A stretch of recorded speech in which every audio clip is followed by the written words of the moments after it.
আমরা প্রতিদিন যেখানেই থাকি অঙ্গীকার করছি এই ওয়াকফ কালা কানুনকে বাতিল করতে গিয়ে যদি আমাদের জীবন লাগে আমরা জীবন দিতে প্রস্তুত। আমাদের যদি প্রয়োজন হয় কারো বিরুদ্ধে যুদ্ধ করতে আমরা যুদ্ধ করতে প্রস্তুত আছি, রাজি আছে।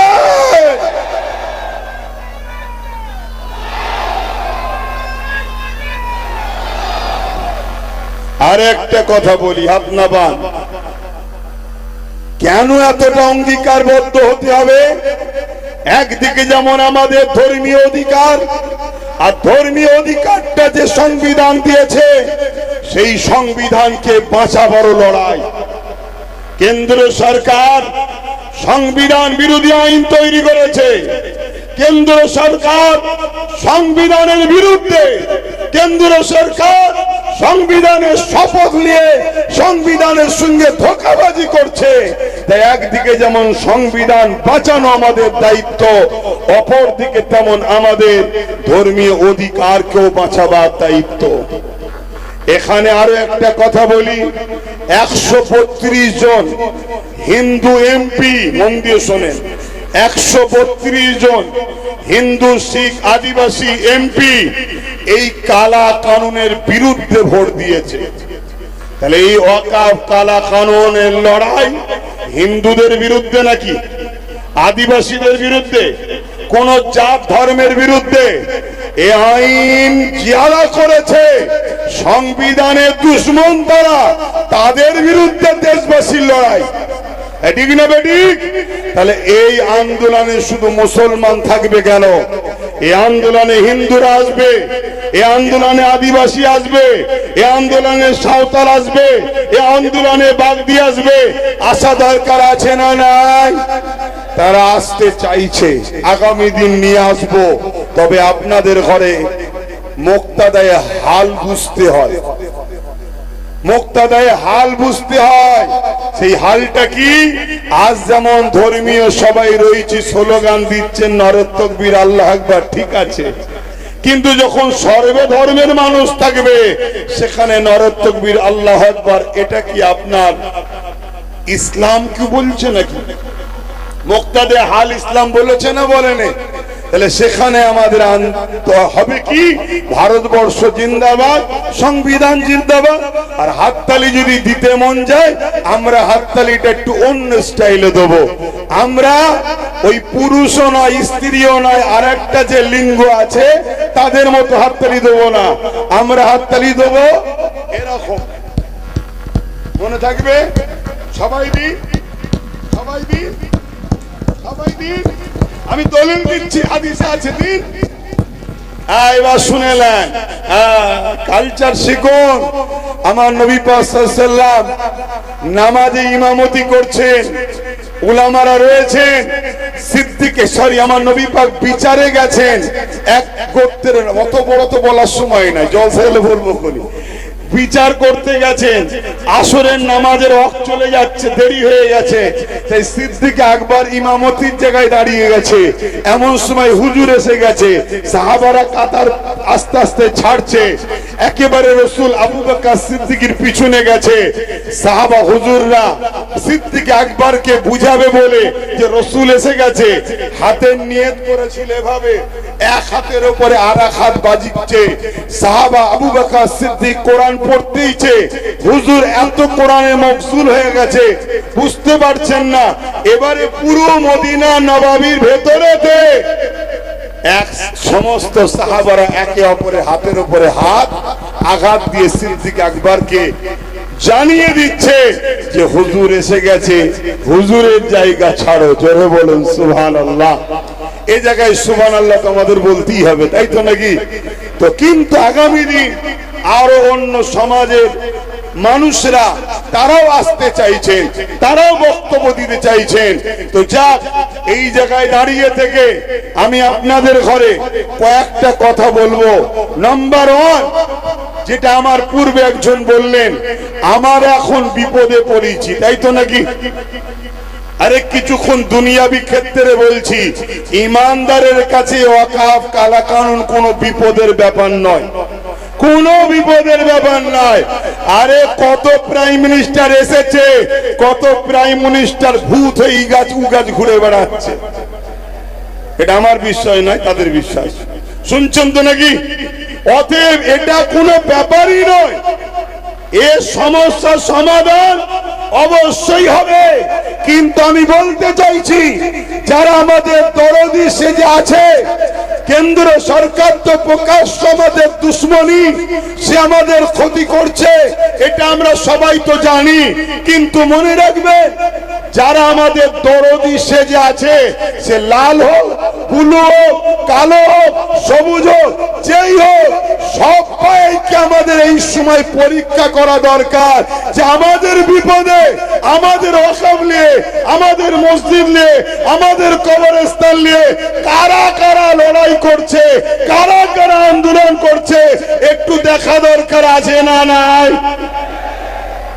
আগামী দিন তোমরা যদি বিরিয়ানি খাওয়ার জন্য সবুজ, সাদা, কালো, লাল, গেরুয়া এক জায়গায় হতে পারো, তাহলে সংবিধানকে বাঁচাবার জন্য, ওয়াকফকে বাঁচাবার জন্য আহলে সুন্নাত ওয়াল জামাতের ডাকে সব কটাকে এক জায়গায় আসতে হবে। কি বলছেন? ডাকা দরকার আছে না নাই? এবারেই তো আমরা দেখব যে কারা আমাদের প্রকৃত দরদি।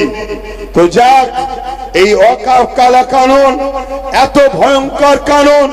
মনে রাখবেন, আপনার ওই ঐতিহ্যময় হাজার হাজারের বছরের মসজিদ, আপনার হাজার হাজার বছরের মাদ্রাসা, আপনার ওই কবরস্থান, আপনার ওই ঈদগাহ, আপনার ওই খানকা কিছুই থাকবে না।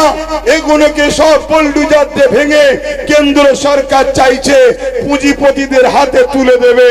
এটা আমার পূর্বে সবাই আলোচনা করছে।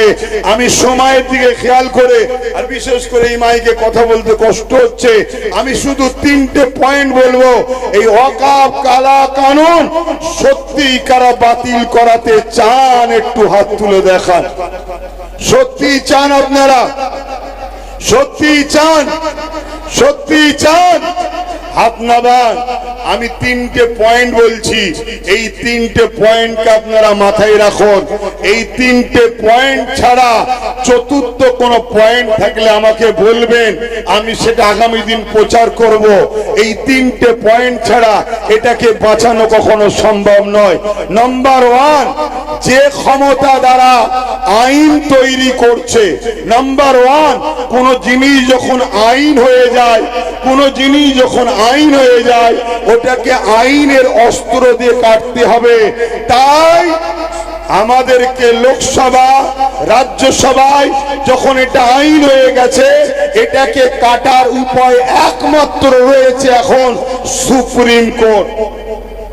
সুপ্রিম কোর্টকে আমরা সম্মান করি, সুপ্রিম কোর্টকে আমরা ভালোবাসি, কিন্তু সুপ্রিম কোর্টে যিনারা বিচার করে তেনারা মানুষই তো নাকি?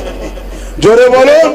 কেন এই সুপ্রিম কোর্ট থেকেই একটা বার আইন বেরিয়েছিল, রায় বেরিয়েছিল কি, আস্থার উপরে বাবরি মসজিদে থাকার পরও, বাবরি মসজিদ প্রমাণ হওয়ার পরও বাবরি মসজিদকে কিন্তু আমরা ফিরে পাইনি।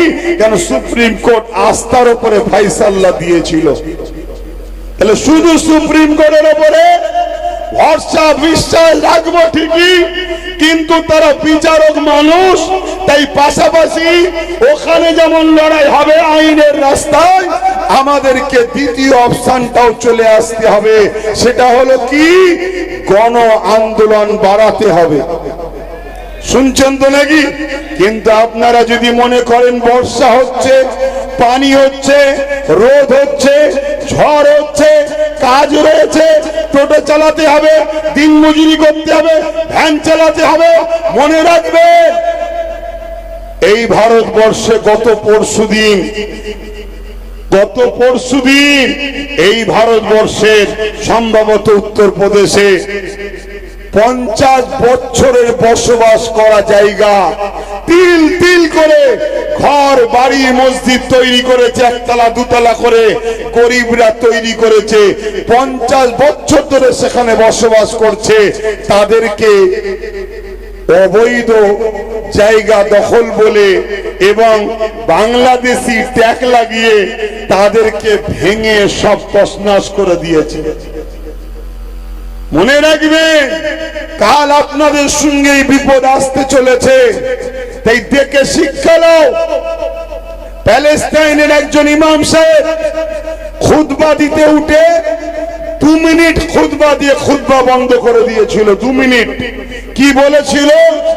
এ জাতির কাছে আমি কি খুতবা দেব, যে জাতির চোখের সামনে 40,000 বাচ্চা ছেলে খুন হলো, যে জাতির চোখের সামনে 70 থেকে 80,000 মানুষ ইনজোর হলো, এবং যে জাতির সামনে 20 লক্ষ মুসলমান ঘর বাড়ি শেষ হয়ে গেল, সে জাতি যদি এখনো ঘুমোয়, সে জাতির কাছে আমি কি বক্তব্য দেব? বলে নেবে বললেন, তাহলে কালকে আমাকেও বলতে হবে এ জাতির কাছে কি বক্তব্য দেব? যে জাতি এখনো ঘুম ভাঙে না, যে জাতি এখনো বুঝতে পারে না যে আমাদেরকে প্রথম আমাদের পরিচয় মসজিদ, মাদ্রাসা, কবরস্থান, আমাদের পেহচান গুলো মিটানো হচ্ছে, তারপরে আমাদেরকে নাগরিকত্ব কেড়ে নিয়ে আমাদেরকে ভোটার বানিয়ে গোলাম হিসাবে রাখবে, তাদের শুধুমাত্র কৃতদাস দাসী বানাবার জন্য। এ জাতি যদি এখনো না বোঝে, তাহলে কি করা যেতে পারে? তাই দ্বিতীয় নম্বর, কর্মজীবন যেমন করতে হবে, ঠিক তেমনি এই দেশে নিজেদের ঐতিহ্য বেঁচে থাকার জন্য সংবিধানকে সামনে রেখে আন্দোলন আরো বাড়াতে হবে। ওই আন্দোলন কাদের পিছনে করবেন, সেটা আপনাদের ঘরে একটু জাগতে হবে, ভাবতে হবে। সেটা আপনারা ভাবুন, কিন্তু আন্দোলন করতে হবে। কেন আন্দোলন এখানে যত বাড়াবেন, এর প্রভাবটা দিল্লিতে পড়বে, তখন কোর্টের ফাইসাল্লাটাও একটু ভালো দিকে যাওয়ার সম্ভাবনা হবে। শুনছেন তো নাকি? হ্যাঁ, শেষ কথা বলে যাচ্ছি। 3 নম্বর, এই আন্দোলন নিয়ে আরেকটা কথা বলি।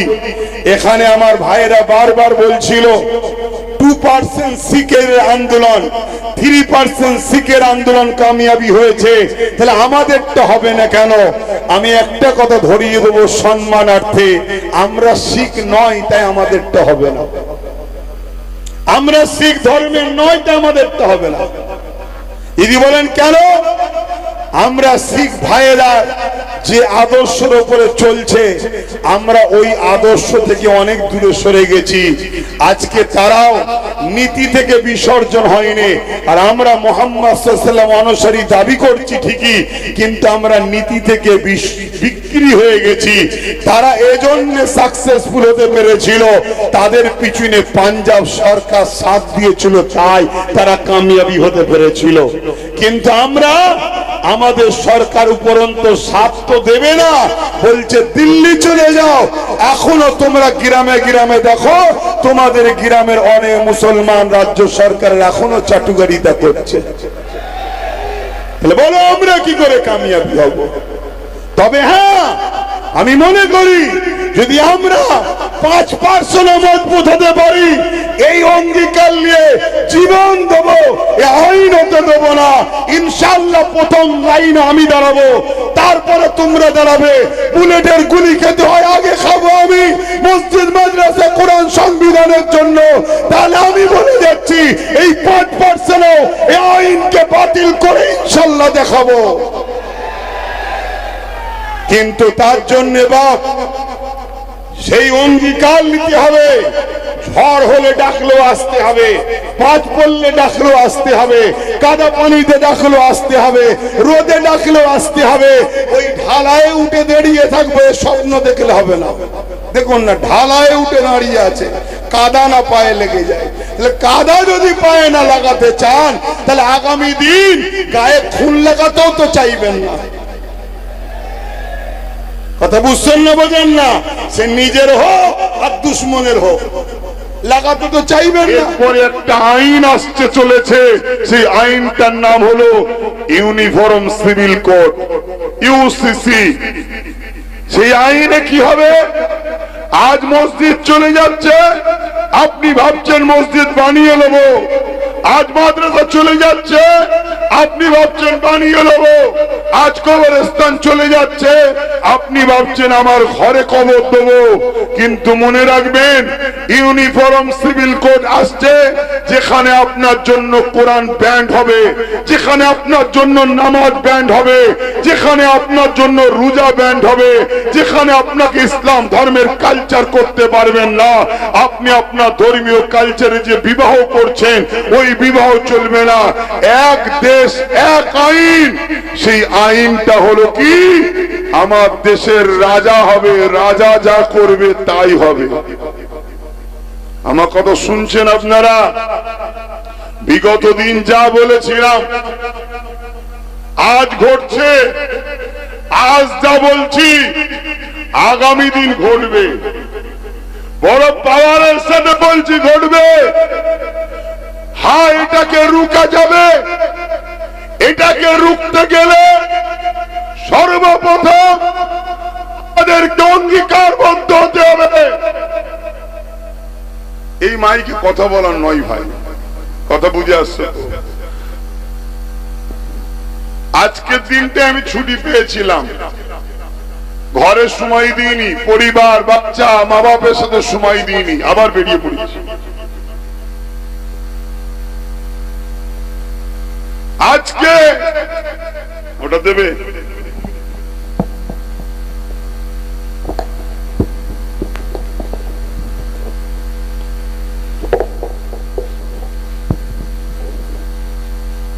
আমি জানি না আমার এই ভাই কি আমি দোষারোপ করছি না, হতে পারে ইলেকট্রনিক্স জিনিস আবার পানি হয়েছে, কিন্তু এটাও চলছে সমাজে। প্রশাসন থেকে চাপ দেওয়া হচ্ছে। আমি এখানকার কথা বলছি না, অনেক জায়গায় চলছে। কারণ এখানের প্রশাসন, দত্তপুকুর থানা, আমার জানা মতে সর্বসময় কিন্তু আমাদের সঙ্গে মানববন্ধন, মানবতা এবং সংবিধানের ডায়েরির মধ্যে থেকেই কাজ করছে। আমরা বিগত দিন থেকে দেখে আসছি। এইটুকু আমি বলতে বাধ্য হব, কেন তারা করেছে, কথা বুঝে আসছে। কিন্তু অনেক জায়গায় চলছে এই ঘটনা। তো ভাই, এই ইউসিসি কেও বন্ধ করা যাবে, সবটাই সমস্যা সমাধান হবে। আমাদেরকে তার জন্য কয়েকটা কাজ করতে হবে। প্রথম নম্বর কাজ হলো, আমরা যেমন দৈনিক খাই, আমরা বুঝতে পেরেছি না খেলে বাঁচবো না। আমাদের প্রতিজ্ঞাবদ্ধ হতে হবে, জীবন দিয়ে হলো সংবিধান বিরোধী কালা কানুন ওয়াকফকে বাঁচাবো আমরা। এই আইনকে আমরা কোনোভাবে লাগু হতে দেব না। এই অঙ্গীকারবদ্ধ আপনারা হতে পারবেন? আমার আওয়াজ বুঝছেন আপনারা? এই অঙ্গীকারবদ্ধ হতে পারবেন? যেমন দুপুরে আপনারা খান প্রতিদিন আপনার মাথায় একটা চিন্তাকে রাখতেই হবে যে আমরা অঙ্গীকারবদ্ধ হচ্ছি। আজ খিলকাপুর মাঠ থেকে হাত তুলে অঙ্গীকারবদ্ধ হব। আপনারা রাজি আছেন? সেই অঙ্গীকার এটাই হবে, হাত তুলে সাক্ষী দেন যে আমরা প্রতিদিন যেখানেই থাকি অঙ্গীকার করছি এই ওয়াকফ কালা কানুনকে বাতিল করতে গিয়ে যদি আমাদের জীবন লাগে, আমরা জীবন দিতে প্রস্তুত। আমাদের যদি প্রয়োজন হয় কারো বিরুদ্ধে যুদ্ধ করতে, আমরা যুদ্ধ করতে প্রস্তুত আছি, রাজি আছে।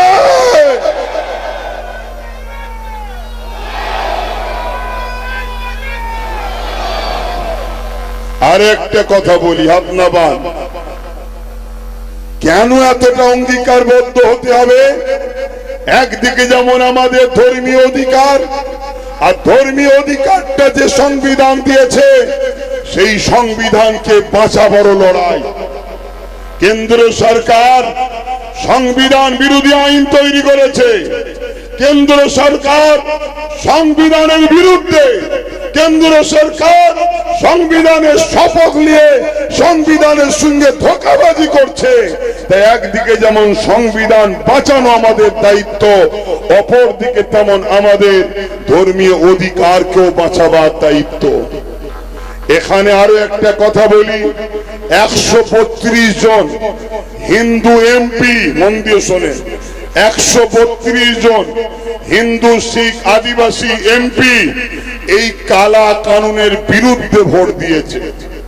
তাহলে এই ওয়াকফ কালা কানুনের লড়াই হিন্দুদের বিরুদ্ধে নাকি আদিবাসীদের বিরুদ্ধে, কোন জাত ধর্মের বিরুদ্ধে?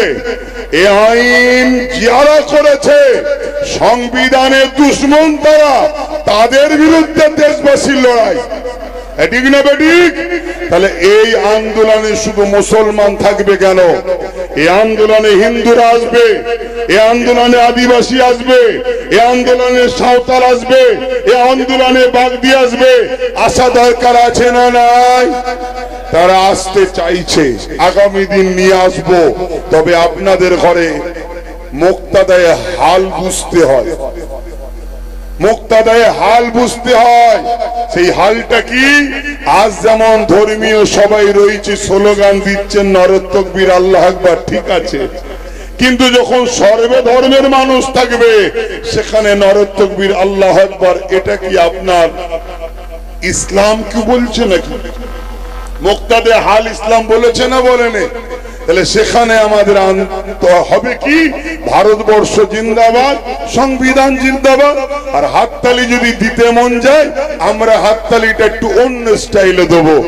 আমরা ওই পুরুষও নয়, স্ত্রীও নয়, আর একটা যে লিঙ্গ আছে তাদের মতো হাততালি দেবো না। আমরা হাততালি দেবো এরকম, মনে থাকবে? সবাই দি, সবাই দি, সবাই দি। আমি দলিল দিচ্ছি, হাদিসে আছে দিন। এবার শুনেলেন, কালচার শিখুন। আমার নবী পাক সাল্লাল্লাহু আলাইহি ওয়াসাল্লাম নামাজে ইমামতি করছেন, উলামারা রয়েছেন, সিদ্দিকে আমার নবী পাক বিচারে গেছেন। এক গোত্রের, অত বড় তো বলার সময় নাই, জলসা হলে বলবো বলি। বিচার করতে গেছেন, আসরের নামাজের ওয়াক্ত চলে যাচ্ছে, দেরি হয়ে গেছে, তাই সিদ্দিক আকবর ইমামতির জায়গায় দাঁড়িয়ে গেছে। এমন সময় হুজুর এসে গেছে, সাহাবারা কাতার আস্তে আস্তে ছাড়ছে, একেবারে রসুল আবু বকর সিদ্দিকের পিছনে গেছে। সাহাবা হুজুররা সিদ্দিক আকবরকে বুঝাবে বলে যে রসুল এসে গেছে, হাতের নিয়ত করেছিল এভাবে, এক হাতের উপরে আর এক হাত বাজিচ্ছে। সাহাবা আবু বকর সিদ্দিক কোরআন পড়তেইছে, হুজুর এত কোরআনে মকসুল হয়ে গেছে, বুঝতে পারছেন না। এবারে পুরো মদিনা নবাবির ভেতরেতে এক সমস্ত সাহাবারা একে অপরের হাতের উপরে হাত আঘাত দিয়ে সিদ্দিক আকবরকে জানিয়ে দিচ্ছে যে হুজুর এসে গেছে, হুজুরের জায়গা ছাড়ো। জোরে বলুন সুবহানাল্লাহ।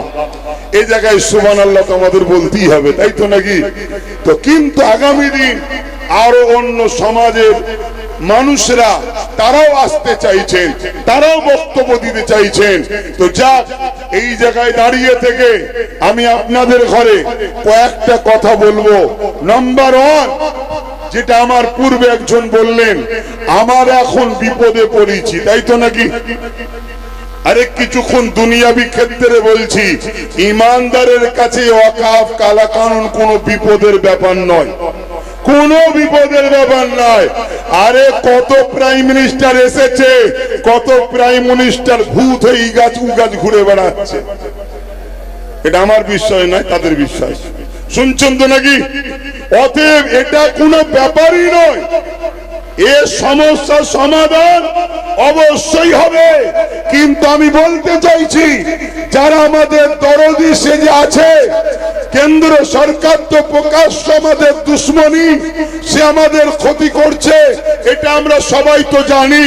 কিন্তু মনে রাখবেন, যারা আমাদের দরদি সেজে আছে, সে লাল হোক বুলু হোক, কালো হোক, সবুজ হোক, যেই হোক, সবাইকে আমাদের এই সময় পরীক্ষা করা দরকার যে আমাদের বিপদে, আমাদের ওয়াকফ নিয়ে, আমাদের মসজিদ নিয়ে, আমাদের কবরস্থান নিয়ে কারা কারা লড়াই করছে, কারা কারা আন্দোলন করছে, একটু দেখা দরকার আছে না নাই?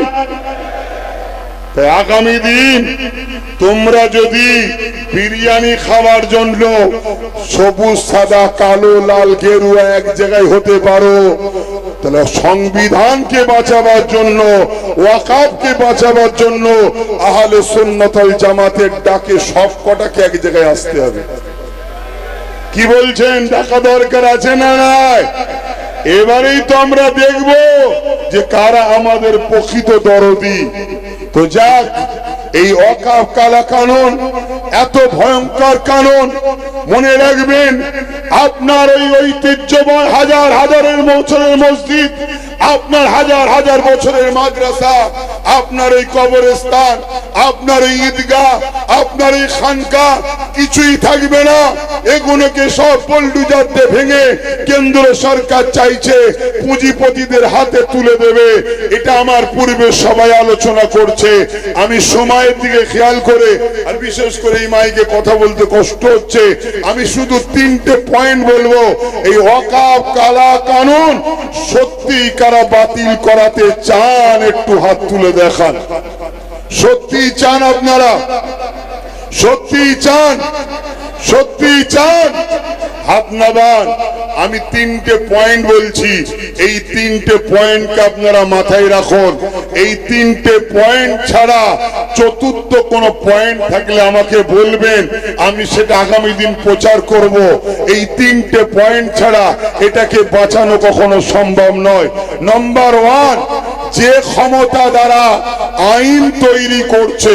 নাম্বার 1, কোন জিনিস যখন আইন হয়ে যায়, কোন জিনিস যখন আইন হয়ে যায়, ওটাকে আইনের অস্ত্র দিয়ে কাটতে হবে।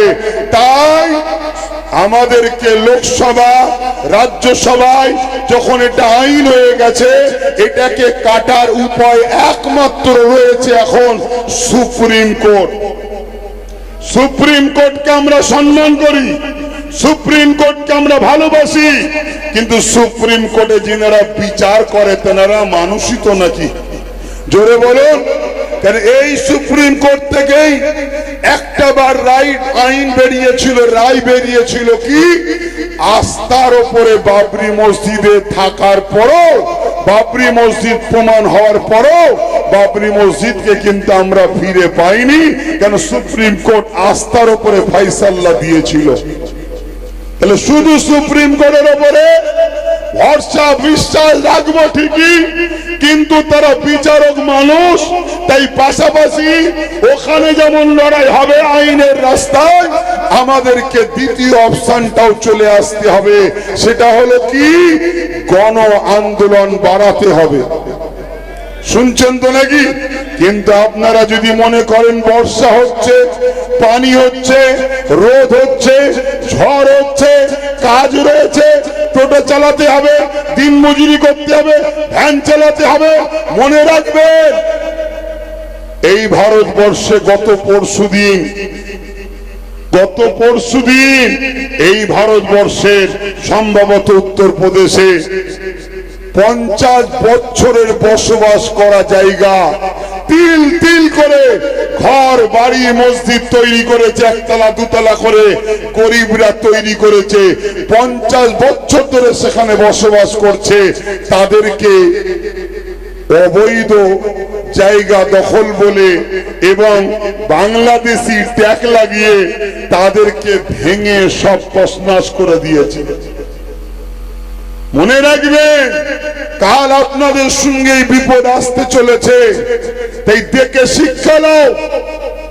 প্যালেস্টাইনের একজন ইমাম সাহেব খুতবা দিতে উঠে 2 মিনিট খুতবা দিয়ে খুতবা বন্ধ করে দিয়েছিল। 2 মিনিট। কি বলেছিল? এ জাতির কাছে আমি কি খুতবা দেব, যে জাতির চোখের সামনে 40,000 বাচ্চা ছেলে খুন হলো, যে জাতির চোখের সামনে 70 থেকে 80,000 মানুষ ইনজোর হলো এবং যে জাতির সামনে 20 লক্ষ মুসলমান ঘর বাড়ি শেষ হয়ে গেল, সে জাতি যদি এখনো ঘুমোয়, সে জাতির কাছে আমি কি বক্তব্য দেবো? বলে নেবে বললেন, কালকে আমাকেও বলতে হবে এ জাতির কাছে কি বক্তব্য দেবো? যে জাতি এখনো ঘুম ভাঙে রে, যে জাতি এখনো বুঝতে পারে না যে আমাদেরকে প্রথম আমাদের পরিচয় মসজিদ মাদ্রাসা কবরস্থান আমাদের পেহচান গুলো মিটানো হচ্ছে, তারপরে আমাদেরকে নাগরিকত্ব কেড়ে নিয়ে আমাদেরকে ভোটার বানিয়ে গোলাম হিসাবে রাখবে, তাদের শুধুমাত্র কৃতদাস দাসী বানাবার জন্য। এ জাতি যদি এখনো না বোঝে তাহলে কি করা যেতে পারে?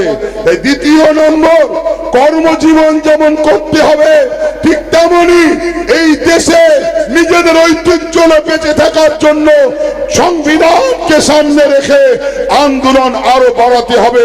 ওই আন্দোলন কাদের পিছনে করবেন সেটা আপনাদের ঘরে একটু জাগতে হবে, ভাবতে হবে, সেটা আপনারা ভাবুন। কিন্তু আন্দোলন করতে হবে, কেন আন্দোলন এখানে যত বাড়াবেন এর প্রভাবটা দিল্লিতে পড়বে, তখন কোর্টের ফাইসাল্লাটাও একটু ভালো দিকে যাওয়ার সম্ভাবনা হবে। শুনছেন তো নাকি?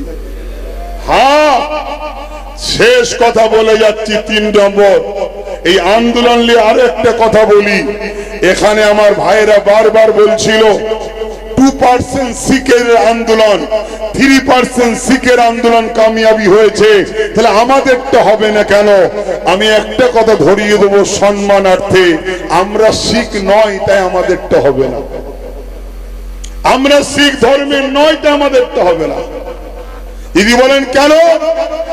আমরা শিখ ভাইয়েরা যে আদর্শের উপরে চলছে, আমরা ওই আদর্শ থেকে অনেক দূরে সরে গেছি। আজকে তারাও নীতি থেকে বিসর্জন হয়নি, আর আমরা মুহাম্মদ সাল্লাল্লাহু আলাইহি ওয়াসাল্লাম অনুসারী দাবি করছি ঠিকই, কিন্তু আমরা নীতি থেকে বিক্রি হয়ে গেছি। তারা এজন্য সাকসেসফুল হতে পেরেছিল, তাদের পিছনে পাঞ্জাব সরকার সাথ দিয়েছিল, তাই তারা কামিয়াবি হতে পেরেছিল। কিন্তু আমরা, আমাদের সরকার উপরন্ত সাথ তো দেবে না, বলছে দিল্লি চলে যাও। এখনো তোমরা গ্রামে গ্রামে দেখো, তোমাদের গ্রামের অনেক মুসলমান রাজ্য সরকারের এখনো চাটুকারিতা করছে। বলো আমরা কি করে কামিয়াবি হব? তবে হ্যাঁ, আমি মনে করি যদি আমরা 5% মজবুত হতে পারি, এই অঙ্গীকার নিয়ে জীবন দেবো, আইন হতে দেবো না, ইনশাল্লাহ প্রথম লাইনে আমি দাঁড়াবো, তারপরে তোমরা দাঁড়াবে। বুলেটের গুলি খেতে হয়, আগে খাবো আমি মসজিদ মাদ্রাসা কোরআন সংবিধানের জন্য। তাহলে আমি বলে যাচ্ছি এই 5% এই আইনকে বাতিল করে ইনশাল্লাহ দেখাবো। কিন্তু তার জন্য বাপ সেই অঙ্গীকার নিতে হবে। ঝড় হলে ডাকলেও আসতে হবে, বাজ পড়লে ডাকলেও আসতে হবে, কাদা পানিতে ডাকলেও আসতে হবে, রোদে ডাকলেও আসতে হবে। ওই ঢালায় উঠে দাঁড়িয়ে থাকবে স্বপ্ন দেখলে হবে না। দেখুন না, ঢালায় উঠে দাঁড়িয়ে আছে, কাদা না পায়ে লেগে যায়। তাহলে কাদা যদি পায়ে না লাগাতে চান, তাহলে আগামী দিন গায়ে খুন লাগাতেও তো চাইবেন না। কথা বুঝছেন না, বোঝেন না? সে নিজের হোক আর দুশ্মনের হোক, লাগাতে তো চাইবেন না।